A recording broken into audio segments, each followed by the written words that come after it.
Your new album is called Carnavas. What does this word mean and where does it come from? Because we don't have a clue what it actually means. Sorry? What does this word mean? Like Carnavas? Oh, Carnavas. Yeah. Well, it's pretty much, first of all, it sounds like a pretentious word. A little bit. People kind of make up their own thing, but what it really is it's the last name of part of my family. It's my mother's maiden name, and it's my grandparents' last name, and that name is not going to be around anymore, and I thought it was has a lot of emotional. Kind of a nice fit to put it on there. There's certain themes and things like that. Even though the album artwork works, it just ended up working really, really well. So it has kind of a lot of emotional significance for you. Right. There's a lot of kind of emotional significance for you putting that as your album. And to be honest, it also sounds pretentious. Oh, it doesn't. Now you told me the story behind it. It doesn't. Their last name was Jones. It wouldn't have been the thought. Luckily, their last name was weird, and only people in Greece can understand it. Oh, really? I'm half Greek. Carnavas is a Greek last name. I'm half Greek. Oh, really? My last name's Kapranos. Oh, nice. Yeah, interesting. We've got a bit of a connection here. There you go. Very cool. And can you see now if I knew you and you were part of my family, that would be the name of the record. Kapranos. Well, there you go. Brilliant. Are you actually can you speak Greek at all? No. I mean, I have very little Greek in me. No, same with me. But I know the useful phrases. Because I used to go to Greece as a kid a lot. So my one phrase that I used to use was "thelo parato," which means I want ice cream. But yeah, that's really cool. Interesting. We have a personal link, and that personal decision to put that as your album title. Do you consider yourself as a songwriter to be autobiographical? I think you have to be, really, right? Some people are really good at telling kind of fables and stories and things like that, and some people are really good at writing fundamentally, like Morrissey, I think. You can just words you can kind of, he's telling you this thing, and it's almost like a little poem. But for me, the way it's working is it's all, of course, poems from my life, and it's the only way I can. And we get a lot of things where people think of I'm writing psychedelic, like some sort of psychedelia, trippy sort of thing, and it's not at all. I just use really, really pinpoint moments of my life to kind of talk about a vague idea, like something that's pretty general that everybody can kind of understand. But I'm using such specific moments of my life that it kind of sounds like abstract, Mm-hmm. Yeah. So it's sort of strange. The only way you'd really know exactly what those things said is if you were me, or if you were drunk with me on the balcony somewhere. About myself, and another thing about me. It's actually quite interesting that you mentioned this psychedelic element, because it is, in fact, 40 years ago today, since Sgt. Pepper taught the band to play. Sgt. Pepper's Lonely Hearts Club Band came out 40 years ago to this very day. And who released that? Oh, I don't know. What band? Some band called the Beatles, perhaps? The Beatles, are they new? Yeah. The Beatles are playing with us tonight. Yeah, you're supporting the Beatles, aren't you? Yeah, no, I think they're supporting us. They're new. Yeah. They're trying. Some little lads from Liverpool. Yeah. Bless them. They just toured Hamburg. Hamburg, yeah.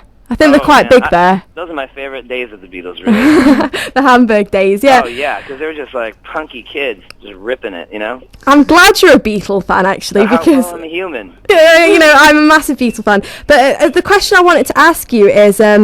because we've been doing the show for the past 2 hours, and we've been discussing greatest albums of all time. A lot of people say Sgt. Pepper's is. So would you consider that one of the greatest albums of all time? It is. It's an amazing record, but I tend right now in my life to like things that are a little bit more raw. Yeah.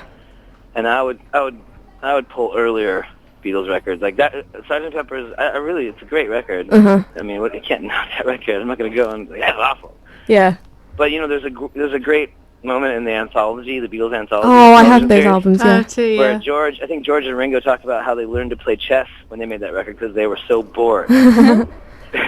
Right? Yeah, no, I've actually... I liked it. I just like it, like the rawer Beatles, even Let It Be. Not that Let It Be naked crap. That was awful. Yeah, no, it's stripped What down. are you trying to do? Paul, stop. Stop. Everything's fine. This revisionist history thing, it's like Star Wars. Stop going into Star Wars and making Han Solo get shot at by Greedo. Stop. Stop. You can make the new ones. You can make your records, and George Lucas can make new episodes and all stuff. Yeah. Leave the old ones alone. No, that's true. He actually, like, I think mentioned in the Beatle anthology, like DVDs, the White Album perhaps should have been 2 separate albums. It's like, Paul, just leave it. And I guarantee soon, soon there'll be the Beatles' White Album the way it was meant to be. Oh God, no. That means that the only one left alive is Paul, and you're screwing with this. Stop it. Silversun Pickup say no. Do you reckon he's going to cut out? How much money do you need? Stop. Do you reckon he'll start cutting out all of John's vocal bits and just make it like the Paul McCartney show? That's what's going to happen next. Perhaps. So, what is your personal, one of your personal favourite albums of all time? Or? Favorite Beatles album? No, any album. Right. Yeah. You know what? To be honest, one of my favorite records of all time is Purple Rain by Prince. Wow! Oh, that's a really unusual choice, but a good one. Have you seen the movie? Have you ever heard that record? Like, really? I've heard like songs from it, but it's so amazing. It's this band, The Revolution, and him, and it's got all this '80s stuff going on, and you kind of have to ignore that because the songs are just unbelievable. Have you seen that? It's kind of like a classic album from. I know it sounds like a weird choice, but that's sort of in my head right now as being one of my favorite records because I was just dazzled by it recently, like just thinking about wow. That record is amazing. Yeah, because Prince, he does sound like such a weird choice, because I just think of him wearing purple and being like the artist formerly known as. But he is actually really talented. Oh, he's a great guitar player. Yeah, he is. He's an amazing musician, and his band like works their butts off. Like, yeah. Prince is an anomaly. Yeah, but it's one of those weird moments. Like there's people in the universe like Bjork and Tom Waits. Yeah. And Prince, like people that don't exist when they're gone. That's it. It's over. Yeah. No one can be the new them. Wonderful. Well, that Brian from Silversun Pickups. Yeah. I would say in any case that we're talking about great albums. I would say that the Silversun Pickup album is pretty great. That's because you are very sweet and Greek. Oh, thank you very much. I'm just like a slice of baklava. Nice. Brian, thanks so much for joining us on the Oxide Overdrive. Yeah. Great. Well, enjoy the rest of the UK. And when are you coming back to the UK to visit us so we can catch you? We're coming back in July. Come and play Oxford. Come and play. Oh, you're in Oxford? Yeah. I lived in Cambridge for a couple of months. Uh-oh. The enemy. I've never been to Oxford. You're lucky you're part Greek. I can't wait to go to Oxford. I think we're going to try and plan on coming there in July. Yay! Wonderful. We'll be there. I don't know. You're playing in Leeds, actually, so I should catch you then because I'm going to be working there. When we do play, come and say hi. I will do. Well, how can I get hold of you? You can get a hold of us through... Your PR, perhaps? Yeah. We'll sort that out. Wonderful. It's pretty easy to get a hold of us. Okay, right. Everybody stay tuned for the chart show with Ollie and Mari next. And we're going to finish off with a bit of a classic track. This is James with Sit Down. Brian, thank you very much. Thank you. Thank you. Bye. Bye.